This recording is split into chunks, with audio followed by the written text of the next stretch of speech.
The name of story, the ancient Ram Inn, the Devil's House of England.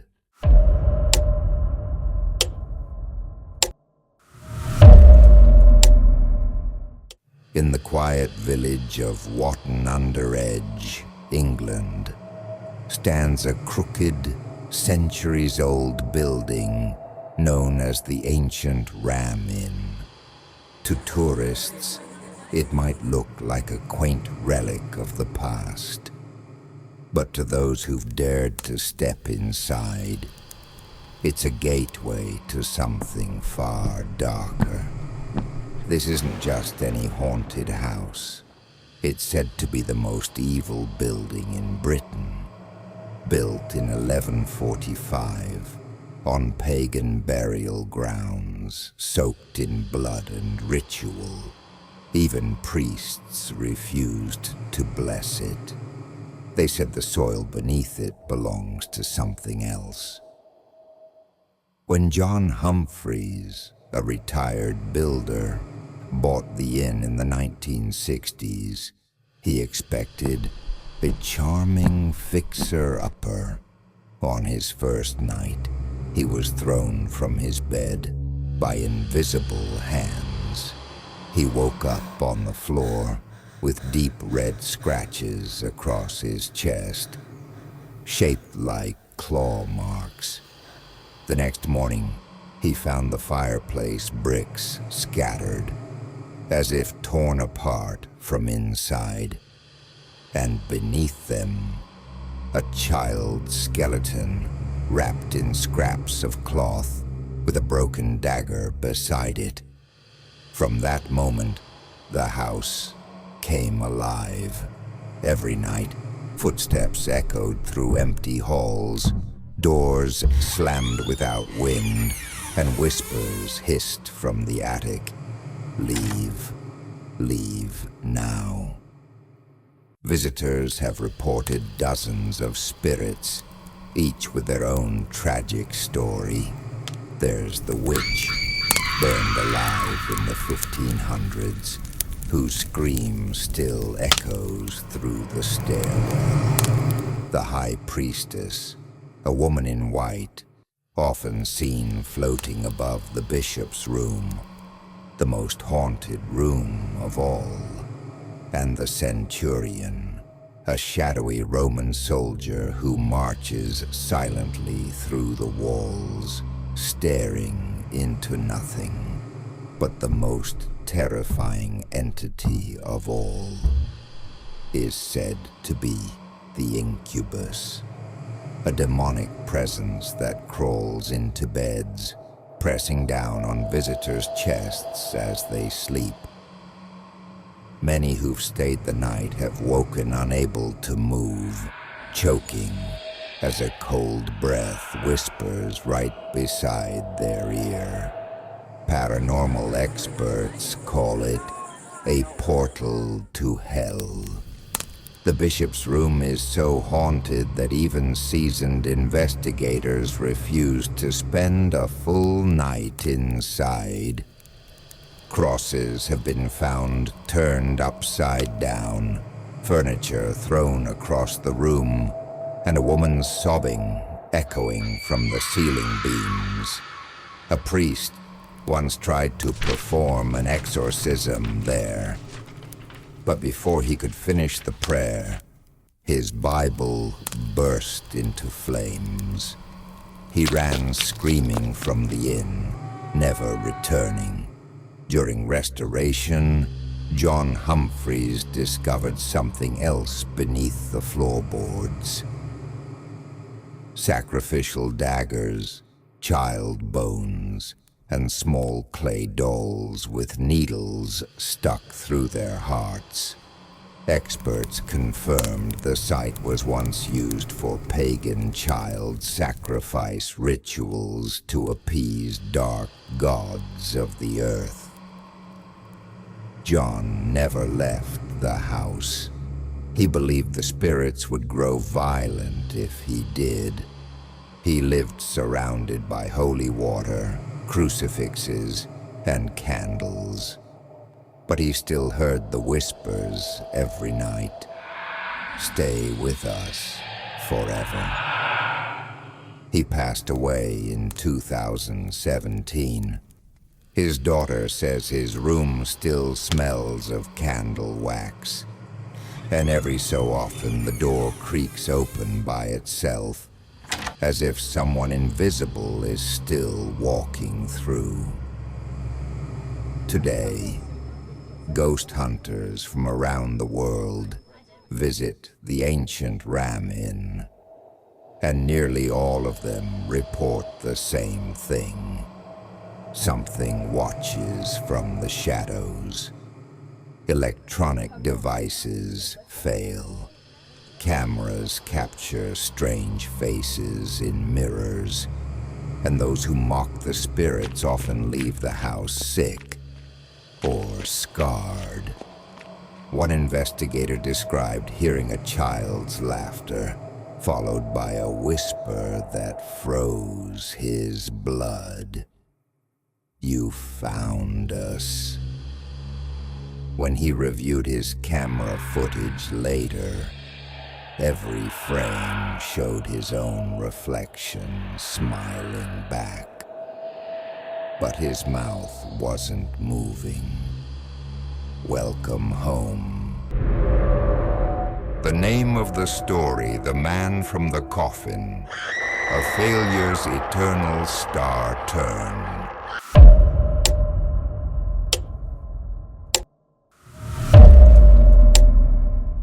The true story of Elmer McCurdy is one of the most bizarre in American history. It's not about a ghost, but about a body that traveled the world, hidden in plain sight for 6 decades. Our story begins in 1911. Elmer McCurdy was a man defined by failure. A hard drinker, a wanderer, and a thoroughly inept outlaw. His biggest score: he once tried to blow open a train safe with too much dynamite and melted the silver coins inside. His final robbery, a desperate heist near Okesa, Oklahoma, yielded him just $46 and 2 jugs of whiskey. 3 days later, lawmen tracked him to a barn and shot him dead. An ignoble end to a man whose greatest talent was bungling a crime. Elmer's body was delivered to the local undertaker, Joseph Johnson. When no family came to claim the body, Johnson saw an opportunity. Using an arsenic-based fluid, a powerful embalming agent now banned, he perfectly preserved the corpse. He propped Elmer up in the funeral parlor and began charging a nickel for a glimpse of the bandit who wouldn't give up. For 5 years, Elmer stood there, his skin slowly tanning and shrinking into a leathery mummy. The line between death and entertainment blurred completely. Then 2 men arrived, claiming to be Elmer's long-lost brothers. They paid the funeral fee and took the body. Of course, they were no relatives at all. They were carnival promoters. Elmer McCurdy, the failed bandit, began his next life as an immortal sideshow star. For over 60 years, his shriveled corpse was shuffled across America. He was sold, bought, and displayed countless times, billed as everything from the 1,000-year-old man to a dead dope fiend. By the 1960s, his true identity was completely lost. The ultimate horrifying irony is that Elmer, a man desperate for money in life, was a financial success in death. He was coated in wax and garish paint. Just another decaying novelty. Elmer's journey ended in 1976 at the Pike Amusement Park in Long Beach, California. He hung in a ride called Laugh in the Dark, dressed as a dummy on a gallows, his body painted with day-glow orange. It was December, and a film crew for the TV show The $6 Million Man was shooting a scene in the funhouse. A prop master, trying to move the mannequin, grabbed its arm, and the dry, brittle limb snapped clean off. The horror was immediate. Peering out of the break was not sawdust or wood, but genuine human bone and mummified tissue. The crew had been handling a real decades-old corpse, mistaking it for a prop.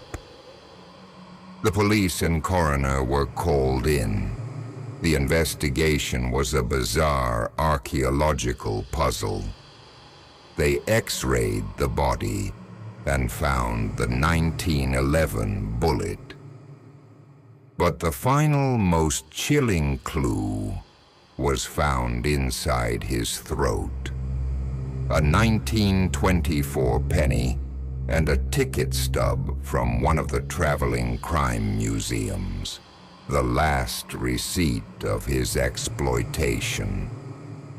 Elmer McCurdy was finally buried in Oklahoma under several feet of concrete to ensure his body would never be stolen again. But the real mystery is not how he died, but how he remained forgotten. The idea that for over 6 decades, countless children, carnival barkers, and museum curators believed they were looking at a fake. Ask yourself, what other dark truths are currently hanging in the periphery of our vision? What other horrors, disguised by time, wax, and laughter, are not props, but silent, unblinking witnesses waiting for an arm to break off? The silent traveler of the American road remains the most terrifying curiosity of all.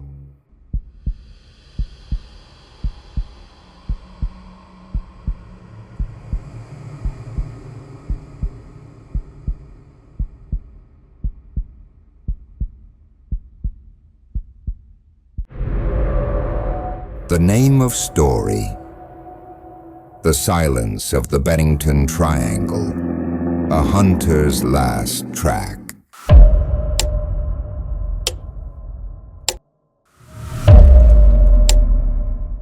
They call it the Bennington Triangle, a place where the Green Mountains of Vermont hold a secret far older and colder than their peaks. Between 1945 and 1950, 5 people vanished there without a trace. Not just lost, erased. This isn't a story of a beast in the woods. It's a story of the woods itself. My grandfather, a man of iron will and sharper instincts, was a tracker in these very mountains back in '47.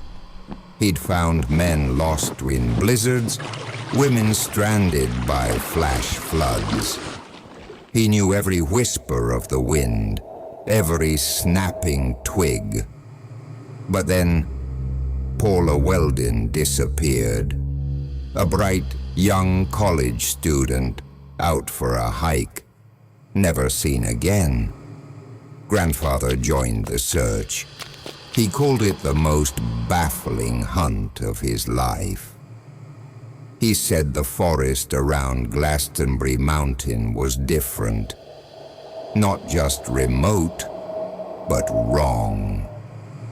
The air itself was heavy, dampening sound, making the usual forest symphony. The rustle of leaves, the distant call of a bird, simply stop. He'd trek through patches where the only sound was his own heartbeat. And then he'd hear it. A whisper. Not a distinct word, but a sound like his own name, carried on a breeze that wasn't there. It would draw him deeper off the marked trails, towards places the map just labeled impenetrable. He'd find spots where the undergrowth was unnaturally still, as if holding its breath. He once found a small cairn of river stones, perfectly stacked, not far from where Paula was last seen. When he circled back an hour later, it was gone. Just gone. He swore he saw footprints in the frost one morning, perfectly human, yet impossibly long, leading into a patch of snow that hadn't seen a human step in weeks. They would appear and then simply end, as if the person had lifted off the ground. He knew then, something here wasn't just taking people. It was consuming them, not with violence, but with a terrifying absolute silence. The search was called off. Paula was never found. Grandfather never spoke of the triangle again. Not truly, but he started leaving offerings, small polished stones, at the edge of his property, facing the mountains.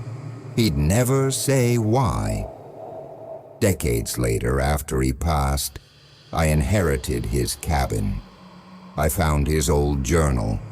The last entry was brief, faded, written in a shaky hand. The silence calls. It remembers. It wants its pieces back. Even the echoes. One evening last fall, I was hiking near the old trails. The sun was setting, painting the peaks crimson. And then the air grew still, too still. The forest went utterly silent. Not a bird, not a breeze. And I heard it, a whisper, faint, like my own name, carried on a breath that wasn't there. It felt like it was coming from everywhere and nowhere. It felt hungry.